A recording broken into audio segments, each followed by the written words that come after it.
Over the past 6 months, I have bared my soul, my journey, and all of the strange twists, turns, and freaky shit that's happened to me leading up to this moment to the world.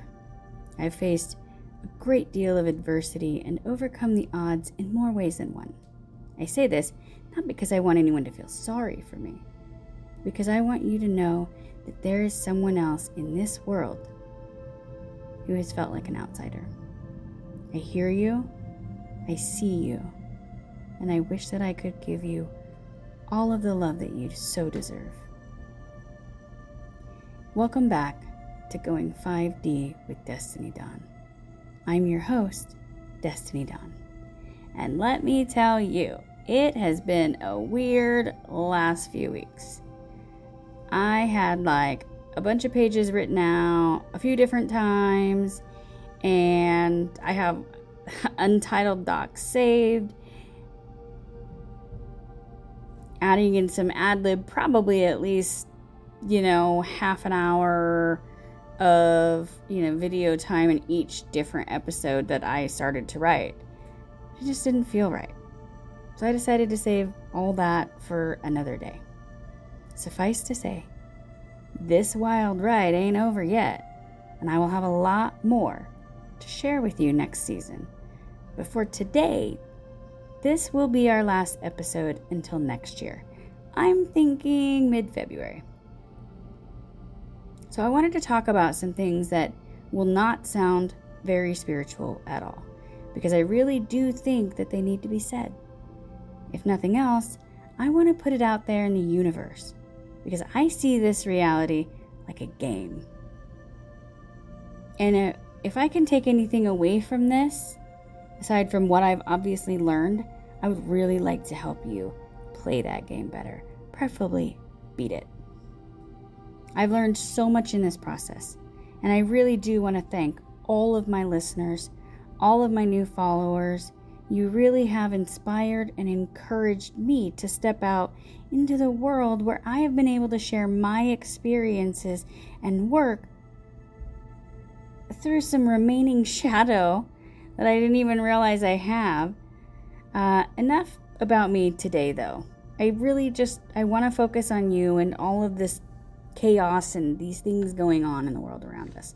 A lot of it's going to have some part to do with politics, some not, but for the most part, I have avoided talking too much about politics or religion, save for the occasional snide remark, comment, bit of insight, until recently. It was still too sensitive of a subject for me to tackle, but like I said, it's been a really weird last few weeks. Basically, due to an injury, I was forced to not do anything physical. I had to basically sit, and that was really hard for me. But even talking for just an hour seemed impossible, which was why this episode was released way later than originally scheduled. Hopefully by now, at least some of you have, checked out some of the work of the late and great Dolores Cannon. I say that because the 3 waves of volunteers will change your freaking life, I'm telling you. But she was a hypnotherapist who started having some really strange sessions, which included everything from alien abductions to past life regressions from people that were coming in to quit smoking or other very mundane things back in the 70s, and just these wild regressions started happening, which required her to refine her technique over time to eventually include a direct dialogue with the patient's subconscious, which she referred to as the SC. I believe the SC is both our subconscious, as in the definition used in psychology, as well as our oversoul. Which I say all this because I was reminded of that during my respite, of a few funny examples where the SC had advised her that they caused these injuries because it was the only way to slow her or that person down for a while, to force them to either do something or to get some much needed rest. Man, can I relate to that. During that respite, I was indeed reminded of why I wanted to start doing this. What it was that I have to offer to the world that is unique to me, and why I hope to share my energetic signature with as many people as I possibly can. Not only do I have a bunch of just weird experiences that I love talking about, but also a very unique perspective of, a humbled blind girl whose spirit just could never be broken. More than once I've been asked, how can you be so happy with everything going on in the world? Usually I get a bunch of eye rolls, or people poking fun at my perky and enthusiastic demeanor, but what else? It's just who I am. It's who I've always been. I said before, depression and anxiety did not look good on me. So today, I want to address all these crazy things going on in the world and share my perspectives and hope that maybe there are a few nuggets that might help you and others in processing, maybe even overcoming it all, despite all of that. First of all, we're going to start with the elephant in the room. We're just going to get it out of the way. We're going to talk about the political climate.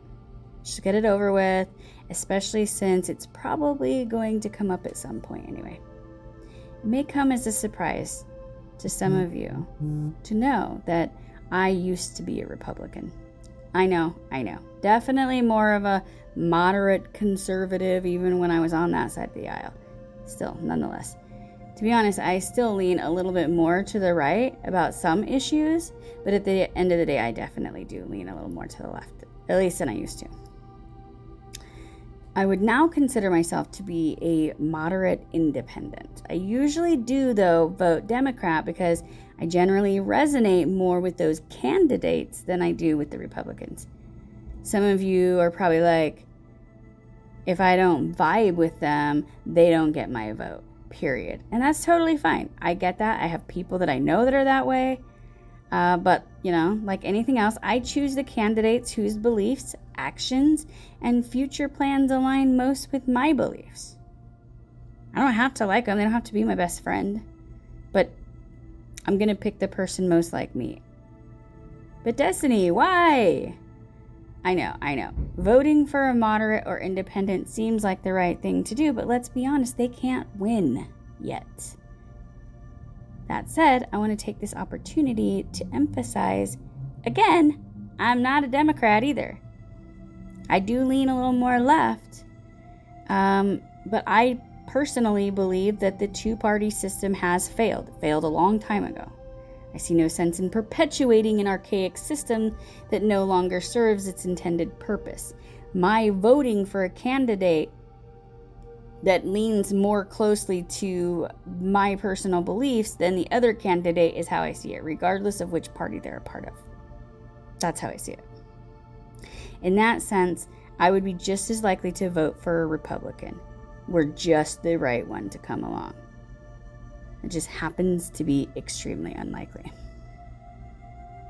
Once the parties basically swapped places a little over a century ago is when I think things started to get a little muddled. Add lobbying and gerrymandering to the mix, and here we are. We were donezo. The time will come, though. I predict that in the next decade or so, the two-party system will be reshaped into something completely different. It has to. At some point, it has to give.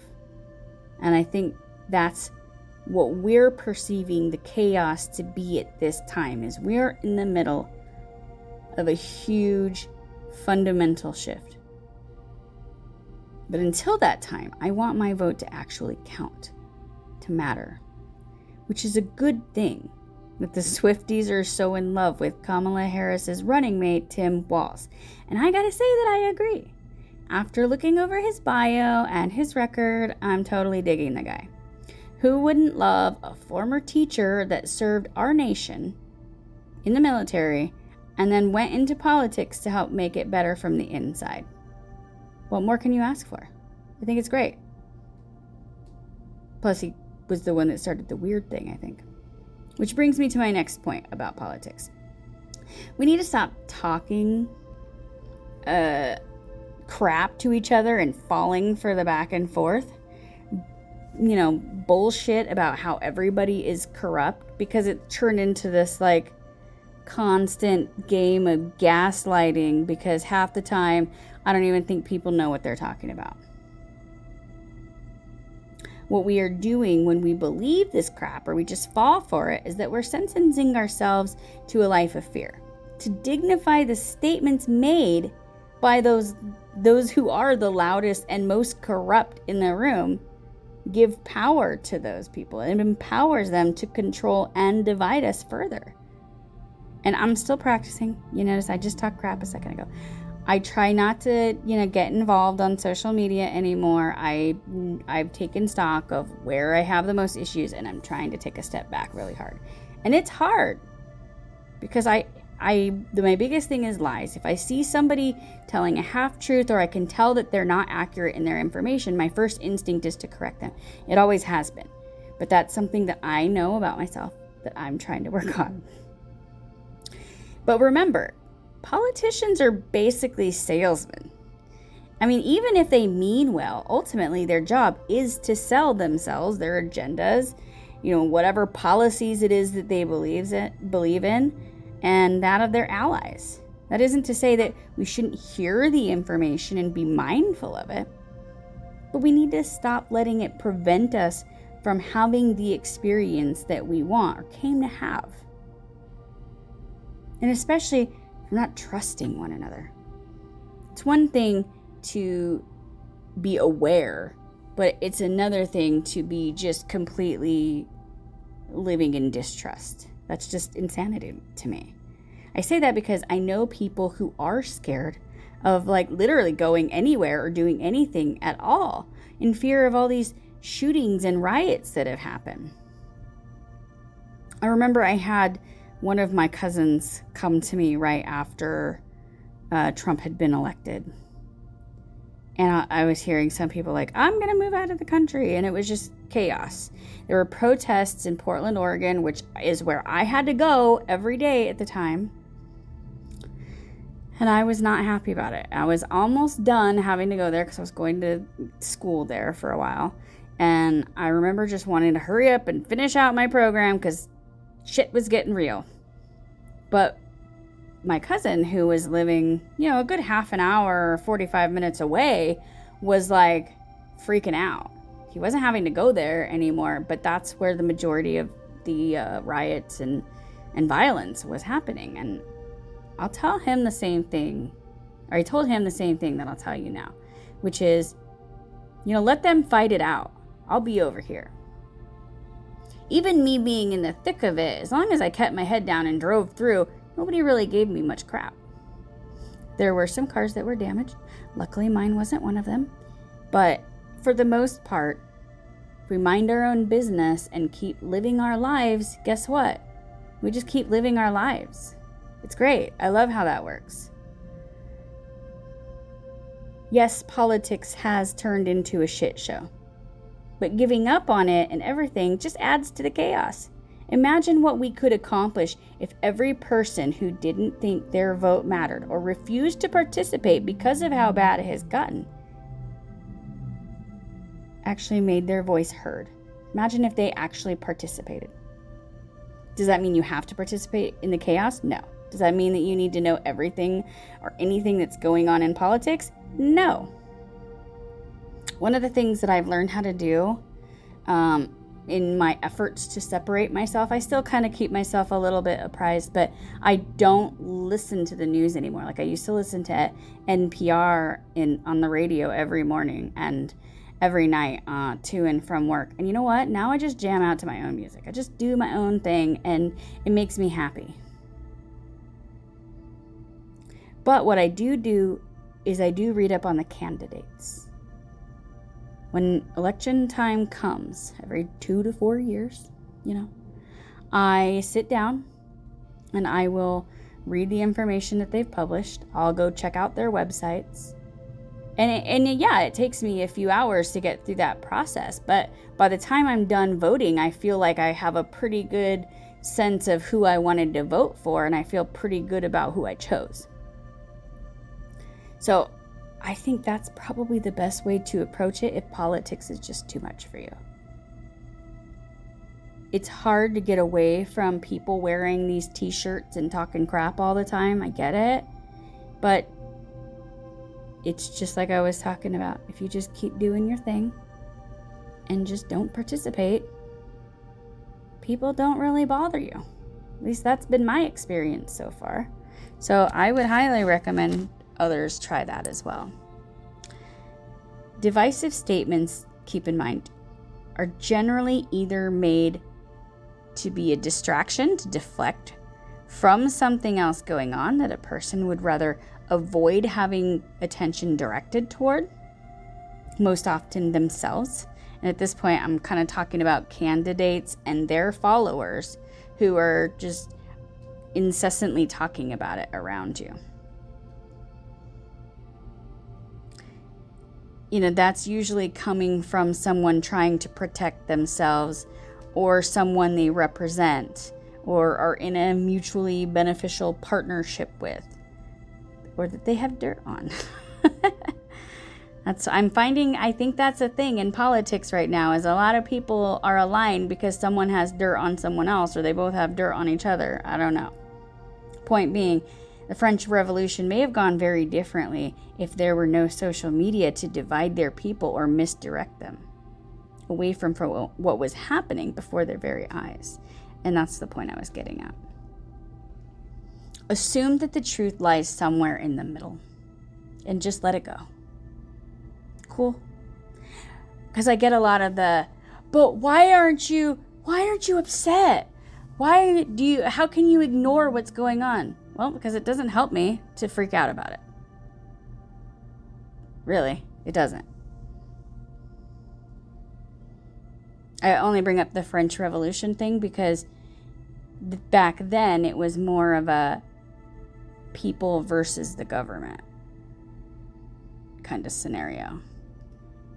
And right now it's more about us versus us.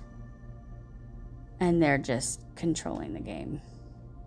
We just have to be mindful of that. Instead, what I challenge you to do is look at what's actually going on in front of you. Yes, inflation is a thing, but inflation has always been a thing. It's just different things at different times, but it's always slowly going up. And then the bubble pops, and then it goes back up again. Inequality, that's always been a thing too, but I think it's actually better now than it's ever been in my lifetime, anyway. And we have greed, that's always been a thing, control and violence. All things that have always been a thing. We all know about these things, and we're all working on them. And again, all of those things are better than they've ever been in my lifetime. So the takeaway in that instance should be that it's really not that bad. Everybody's freaking out about all these things that could potentially affect them, but here we are. I'm not going to deny that those things are happening because they are very real. But using whatever that you're observing against an entire group of people is absurd. And allowing them to do it to you is equally absurd. People are picking fights with each other about things that haven't actually impacted them in most cases, based on the possibility that it could, or that it's an issue that members of their chosen party take issue with. It's not even them. They are easy to spot, too, because they sound like a Fox soundbite until you ask them where they got their information from, because they never have an answer. But that's neither here nor there, because I'm trying not to do that. So, what do we know about the observable things that are happening right now? Like I said, first, it's not as bad as it really is. Candidates have been mudslinging since the beginning of politics. There's, I think it was Drunk History, that show on cable. I watched that a couple times. Actually, I watched it a bunch of times. But there are a couple episodes that refer to this directly. Maybe if you Google Drunk History politics, you'll find it, but it's actually funny. They have some really good examples of like these candidates running for president that were coming up with the craziest stuff about each other. It was absolutely hilarious. So another thing I want to mention is that, just so you know, no president alone can influence inflation. There are a number of variables that determine that, but ultimately it comes down to business owners taking advantage of consumers. It wasn't intended to work that way, but at this juncture, that is how it's working. And I've heard people say, oh, well, why isn't the president doing executive orders? Well, when he does do executive orders, everybody gets up in arms. So really, if you think about it, there's no way to please everybody. It's not physically possible, which is another thing to keep in mind. We have to stop seeing ourselves as above or beneath anyone. And this is one of the things that I am surprised to hear come up so much, because how are we not past this? Like, I don't understand. But we'll get there. Ultimately, you are no better or worse than anybody else on the planet. While I realize that most of my listeners are not doing this, I actually think that most of you are light workers. I think that's how we need to frame it.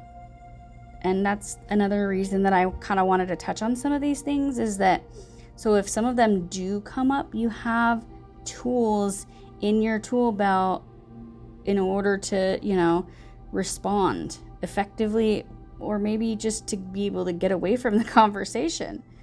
That's been a great thing. I think that's probably been the most effective tool that I've used with people that I like and actually want to be around. When they say some of these things, I'll just say, it's really not that bad. Don't let them make you think it's that bad, because it's really not. And we should just be treating everybody kindly, regardless of what other people's opinions are, or what we were taught, or how we were raised, because that's not a good excuse. The good news, though, is that because so many people are refusing to accept or tolerate a system that has failed us for far too long, it is slowly unraveling before our eyes, which is kind of what I was talking about before. It has to give at a certain point, and I think that's what we're watching right now. Inflation happens because of greed. Greedy people are that way because of fear. Controlling people are that way because of fear. Inequality helps someone to feel more powerful, and violence is the result of anger, which is the result of, you guessed it, fear. So fear-mongering being a big part of this equation is how this all happens. There's a logical explanation for everything. Politics and the way people treat one another is no exception. I believe in the not-so-distant future that we will change things to the point that that which does not serve us or the best interest of the people will go away, will be reformed, will be changed. That there will be a fundamental paradigm shift. And I believe it starts with us. Believe me when I say that there are people trying their best to fight for you, to represent you, to make progress in the face of adversity. And the best way we can support them is to not lose hope. And that's kind of the theme of today's, is don't let go of hope, whether it's about politics or anything else. Your loss of faith in the broken systems of the past are well-founded on all sides of the aisle, but the people who broke the system are pitting us against each other, and we have to recognize that in order to rise above it. It's nothing new. Like I said, just remember, we are the ones that are in control, not the other way around. Going back to the French Revolution, that was necessary for them to take back control. The people took the control back. That said, storming the Capitol is not the answer. That's pitting us against us, regardless of how they might want to frame it. That's what happened, and that's how it works. You can't just say, that side doesn't agree with me, so I'm going to go after them. It doesn't work that way. That's, whether it seems like it or not, that's us pitting ourselves against each other. Not just our representatives, but each other, because those representatives represent the majority. Therefore, you're going against the majority. You know what I'm talking about. Which brings me to my next point. And that I believe one of the biggest issues in the world right now, America in particular, is struggling with, is how unhealthy we have become. How bored we've become, how anxious we have become. We are sick, and it's not just our food or the air that we breathe.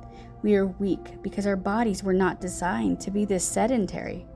While aggression serves no greater good, the ability to defend ourselves does. We have to have our body at least in good enough condition to be able to be physically active when we need it or want it to be.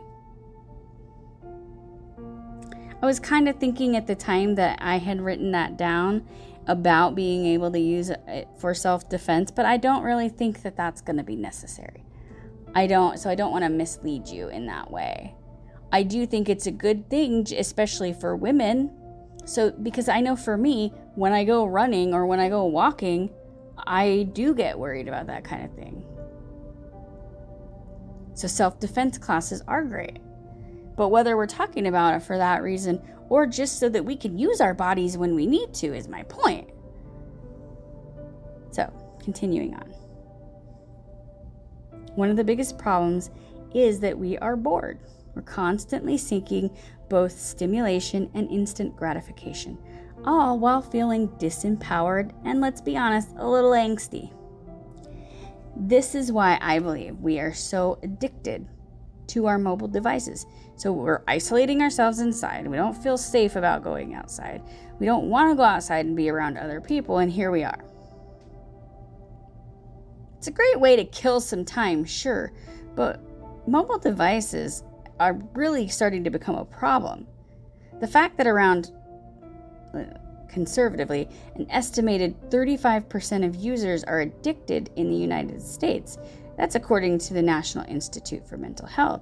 That means that we are facing a serious problem here. Just so you know, in order for a habit or a behavioral pattern to be considered to be an addiction, requires that the user has become so dependent on it that to the point that it impedes the individual's ability to function as normal. In other words, it becomes a compulsive, chronic, physiological, or psychological need for a habit-forming substance, behavior, or activity that has become damaging, destructive, or out of control. That was a mouthful. 85% of phoneaholics say that they could not live for more than a single day without their smartphones, which blows my mind. I freak out a little bit when I see my 1-year-old grandson want to play with our phones, and I try for that reason to not play on it much around him. I usually use it for like taking pictures, which he already understands in some way, because when I get that out and he can see our faces, like when we do selfies or stuff, or when someone else is pointing it at us, he's figured out it's cheese out time and he'll start making funny faces. I love it. But you can Google phone addiction statistics for yourself. 35% was actually the most conservative number I was able to find. Most estimates were actually closer to like 55, 60% of Americans. And the worst part about it is that the rate of some pretty terrible diseases, comorbidities, you might say, so there are diseases that go along with other diseases associated with these numbers. Now, mind you, many of the same people were addicted to the internet and other things too, with or without their smart device, so keep that in mind. But some of the most common comorbidities included obesity, heart disease, depression, anxiety, diabetes, and this one surprised me, obsessive compulsive disorder. And again, most of those people had other addictions too, so that forming these addictions were creating other addictions. We're creating addictive personalities. So the obvious answer to me is probably not going to be a very popular one, but I'm going to say it anyway. Go outside. Fun fact, my first marriage ended because my ex-husband paid more attention to the World of Warcraft than the world that we lived in. So I have said for years that I believe video games, as well as just about any other type of addiction, has replaced the things that we used to do to keep ourselves busy, even if you just look at it from the hunter-gatherer perspective.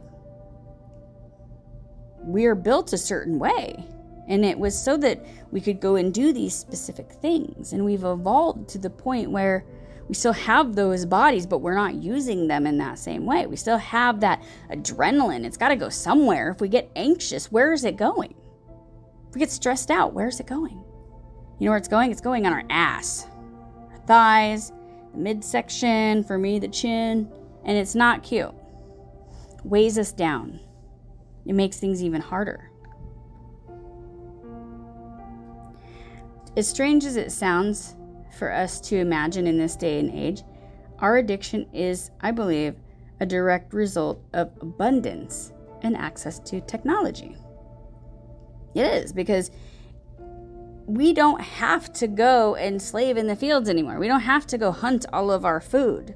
So we're not exactly getting a lot of exercise. We're at home doing the things that we love to do, which is usually something that requires a screen. Just saying.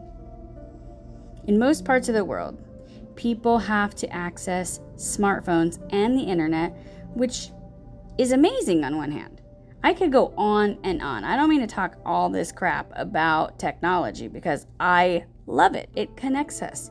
I could go on and on about the simple fact that it's improved the quality of life for so many of us, such as the empowerment of having infinite knowledge at our fingertips.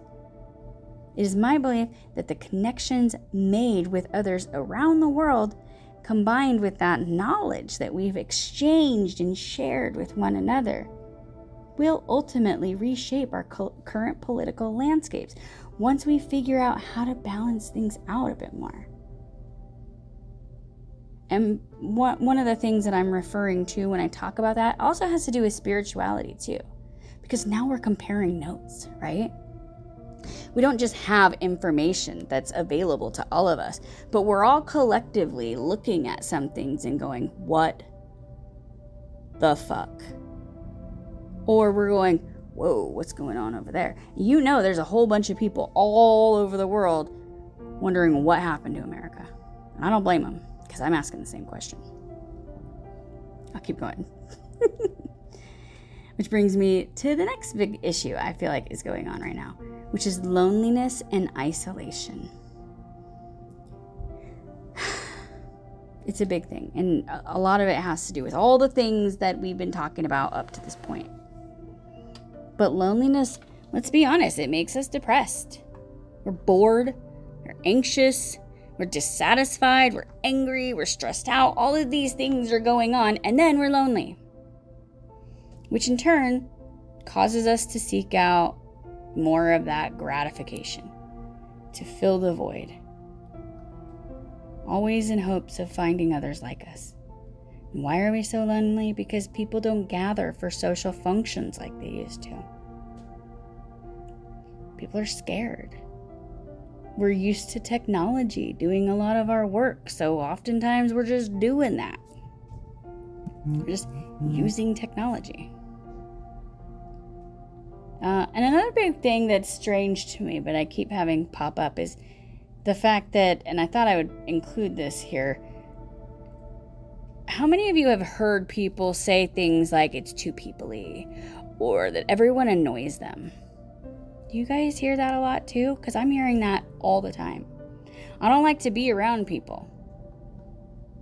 Well, I feel like that's either because you have something going on that prohibits you from feeling comfortable around anyone, any group of people anyway, or that you're not compromising with them. You're not able to tolerate other opinions. And I think that goes back to what I was talking about before. That's something I really feel like we need to be able to work on. We need to be able to be around each other, even if we don't agree on things. And sometimes the best way is to just not talk about it.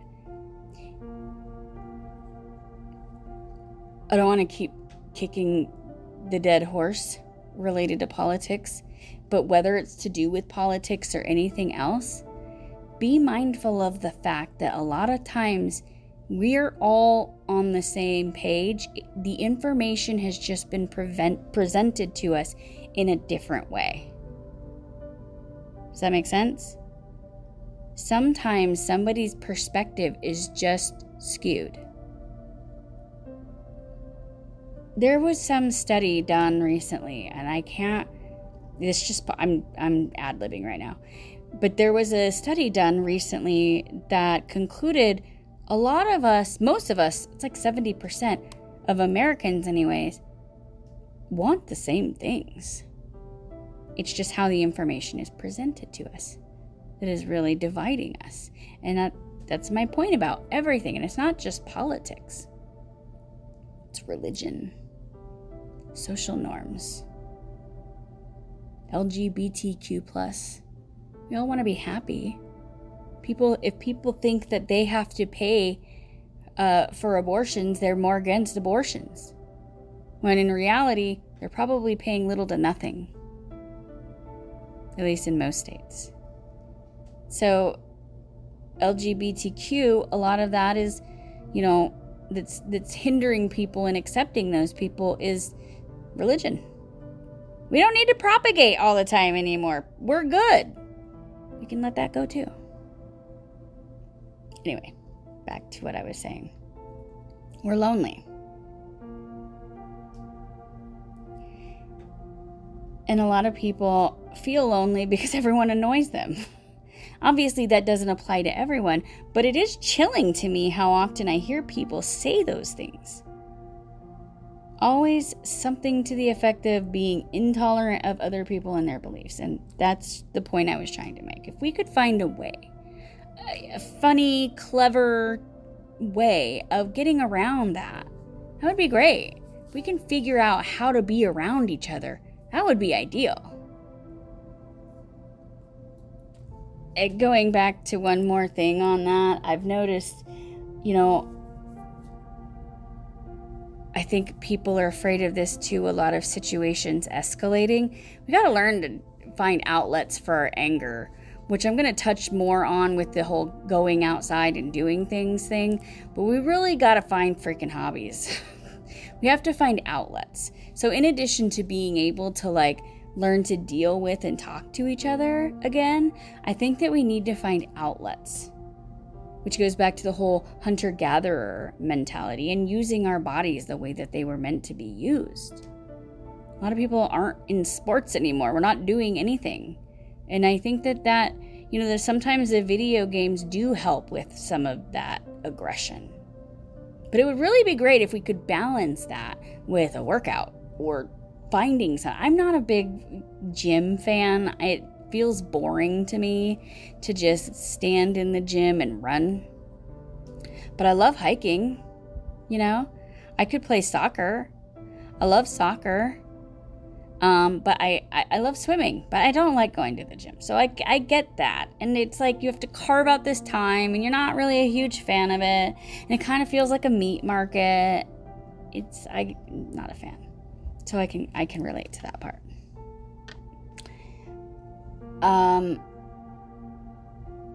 Fun fact, roughly 75% of professional athletes are religious. You can Google that shit too, because religion pisses me off.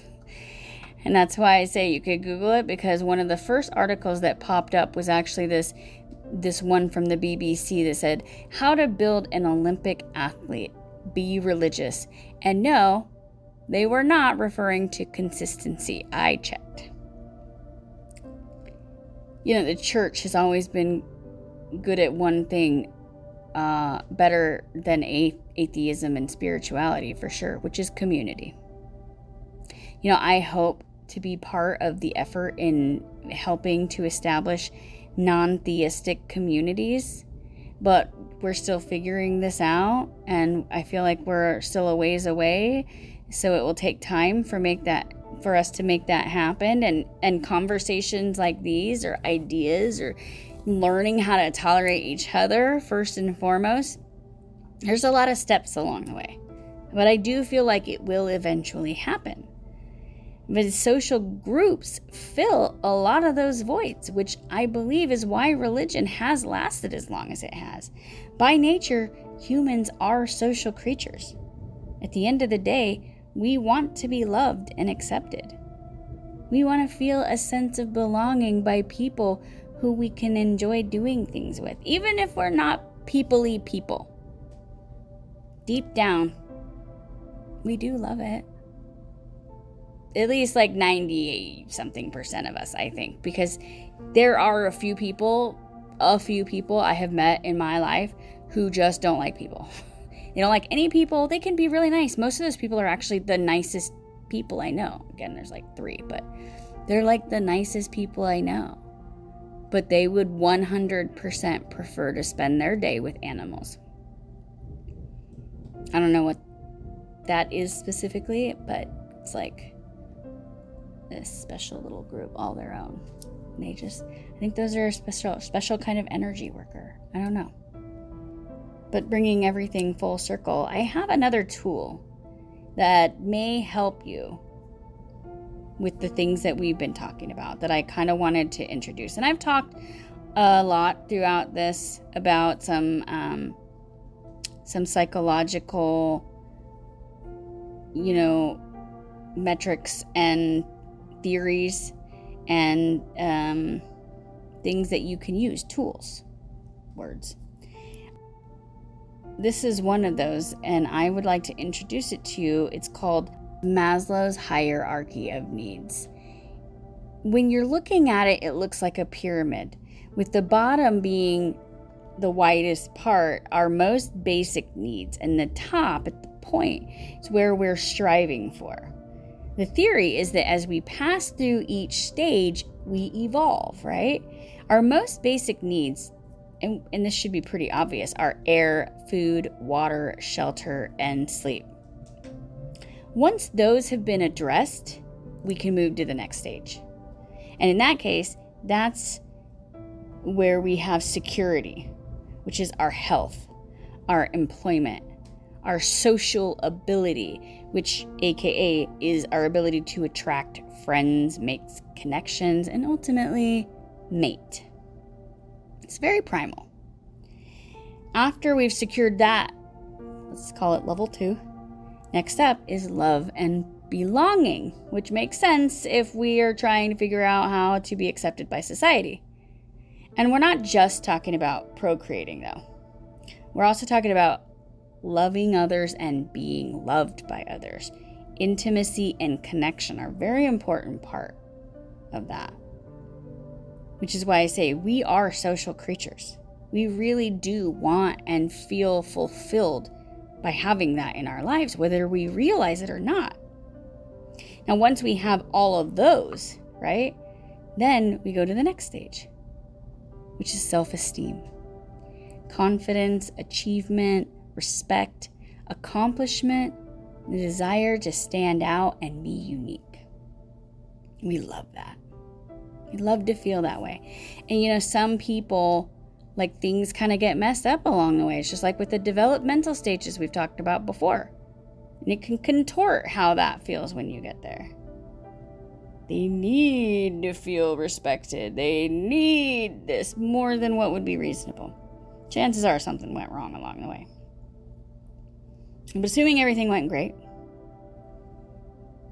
only then do we reach the top of the pyramid, which is called self-actualization. That's where morality, creativity, spontaneity, experience, purpose, meaning, and inner potential come in. And I don't want to downplay that, but I don't think that has to be at the end, at the top of the pyramid, all the time. I think sometimes we go back and forth a little bit, and sometimes we have to start all over. It happens. I've known people that it's happened to, so I know that happens. We have to reestablish our basic needs, especially after a life-altering event. Someone dies, we get a divorce, we go out on our own. A lot of different stages in life, we have to kind of start all over.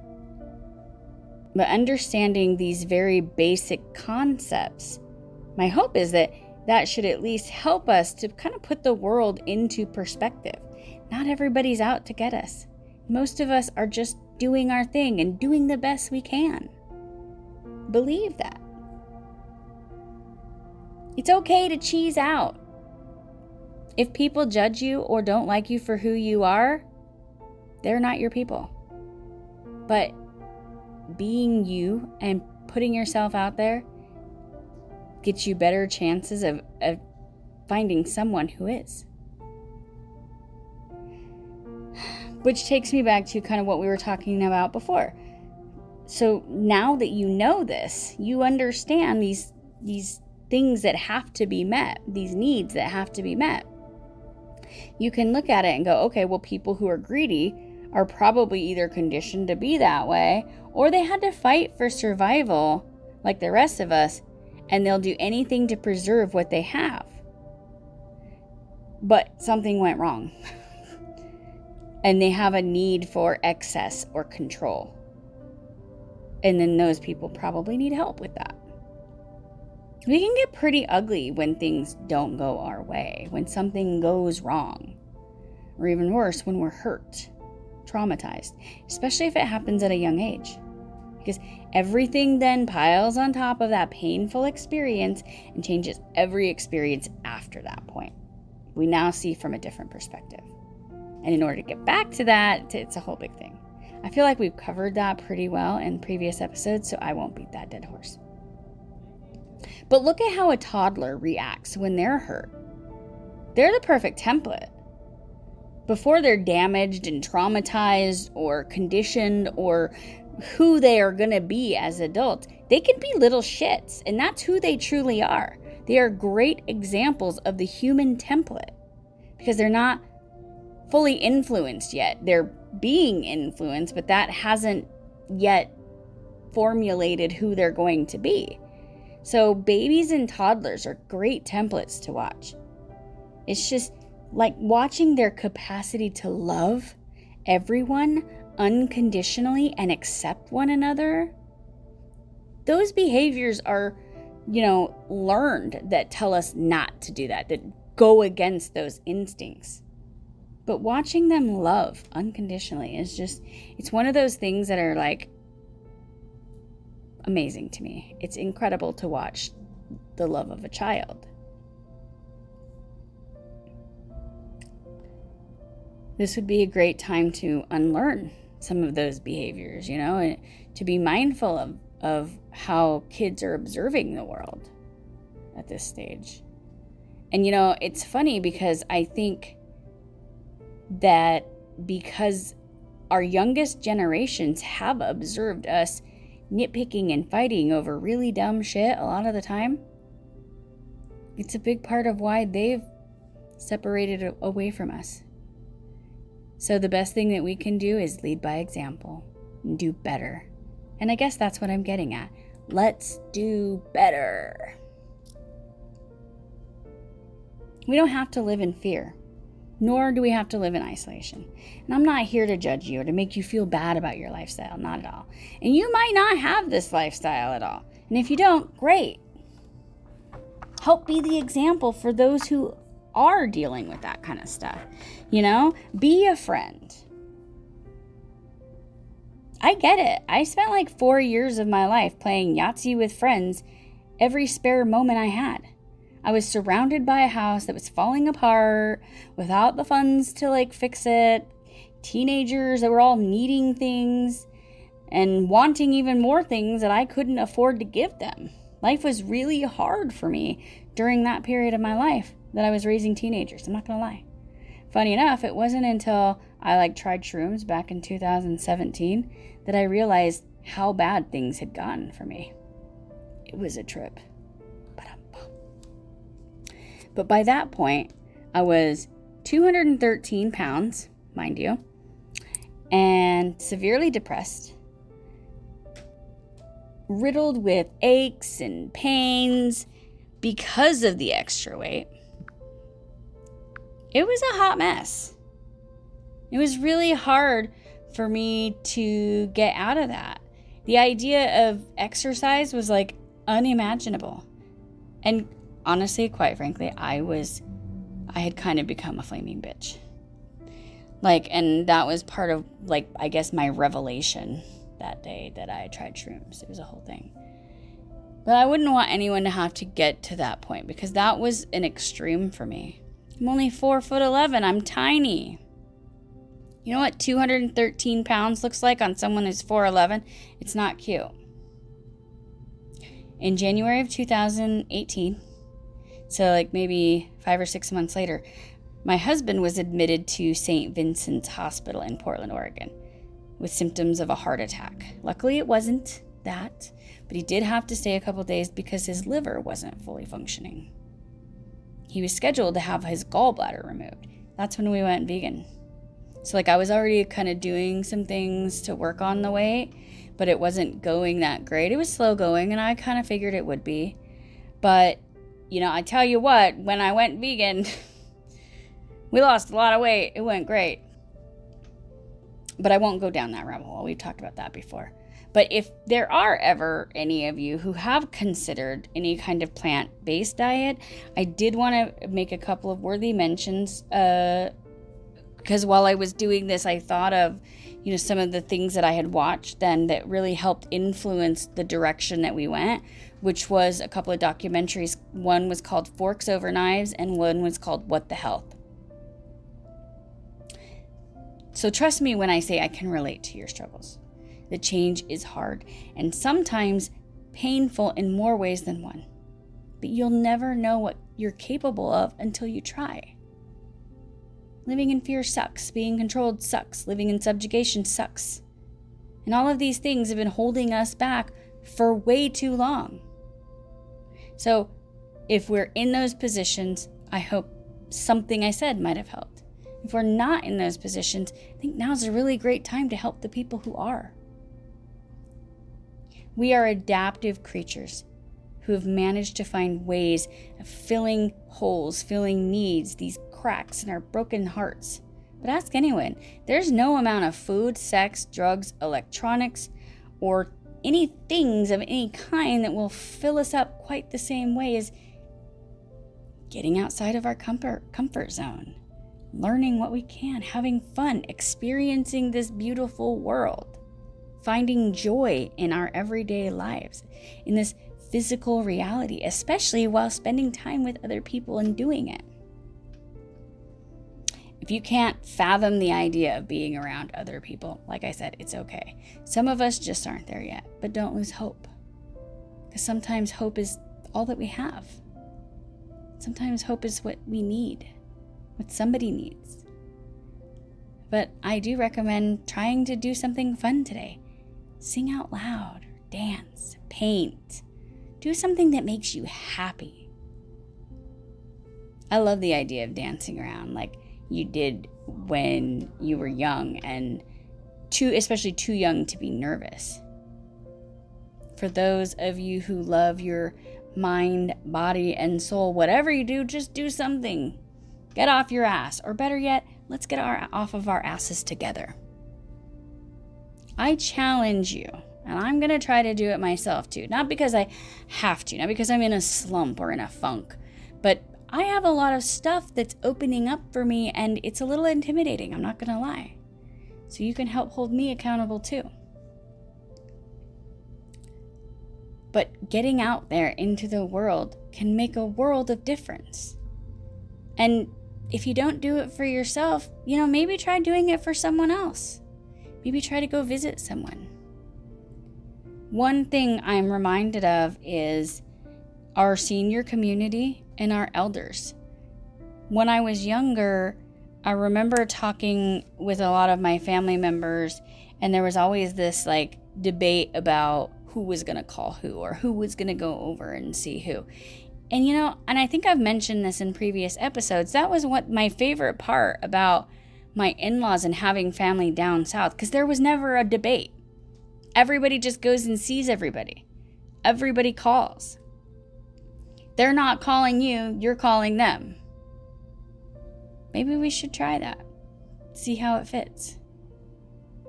If you don't like your family, you don't feel like calling them, maybe try volunteer work.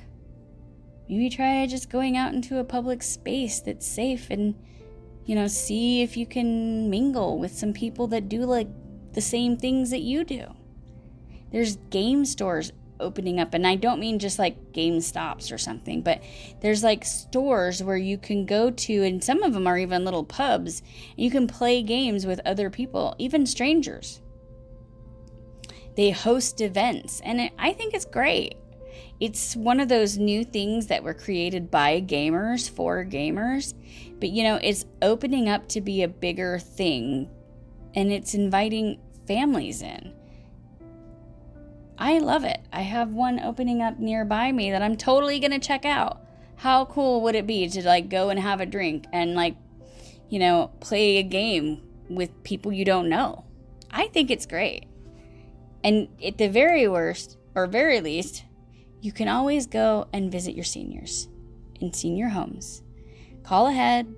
A lot of those places have days that people can just come in. Volunteers can just come in and help out and even just visit. If you have a pet, especially if you have a pet, they would love it. It's great. Which brings me to the end of our first season. But before we go, I am excited to announce that I will officially be taking you with me on some of my adventures, and maybe even start a book tour. I'm not sure on the timeline on that quite yet, but there will be one. And me and my husband are in our final stages of finishing the first part of our sci-fi fantasy book series called The Guardians of the Veil. We are super excited to be close to the finish line. It's a huge goal, huge deal. Main reason that I cut this season short actually was because of that.